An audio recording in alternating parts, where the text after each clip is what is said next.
सोलापूरच्या जिल्हाधिकारी कुमार आशीर्वाद यांच्या प्रस्तावानुसार पंढरपूरमध्ये विठ्ठल रुक्मिणीच्या दर्शनासाठी 129 कोटी 49 लाख रुपये खर्चाचा दर्शन मंडप आणि स्कायवॉक उभारण्यात मुख्यमंत्री एकनाथ शिंदे यांच्या अध्यक्षतेखाली शिखर समितीने मान्यता दिली आहे.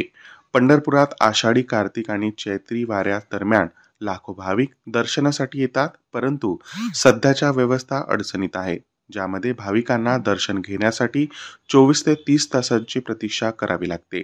दर्शनाच्या रांगेत असलेल्या समस्यांचा विचार करता भाविकांना बसण्यासाठी, वैद्यकीय सेवासाठी आणि शौचालय सुविधांसाठी अडथळे येत आहेत. 2018 साली विठ्ठल मंदिर समितीने दर्शन हॉल आणि स्कायवॉक उभारण्याचा प्रस्ताव मंजूर केला होता, पण त्या बाबतीत पुढील कारवाई झालेली नव्हती. आता या नवीन आराखड्यामुळे दर्शनाच्या सुविधांमध्ये सुधारणा होण्याची अपेक्षा आहे, ज्यामध्ये भाविकांच्या अनुभवात मोठा बदल घडवून आणता येईल.